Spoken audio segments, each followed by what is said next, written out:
konting kaalaman lang po. Alam niyo po ba itong sapang kawayan? Hindi naman talaga maraming kawayan dito eh.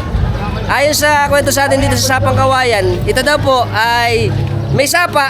Pagka pupunta yung mga tao dito, kumakaway sa bangka, kaya naging sapang kawayan, hindi kawayan. Ito lang po sa buong probinsya ng Pampanga, itong ating sapang kawayan lang ang almost 98% ang nagsasalita ng Tagalog. Dahil po ito, mas malapit sa Hagonoy, kaya po ang salita namin ito ay Tagalog pa rin. Ngayon ko na na-discover nung nagpunta tayo dito sa Delta 1. Ito po ang sakayan sa may Tora-Tora na pinuntahan natin. Tapos doon naman sa kabila, ando naman yung Consuelo.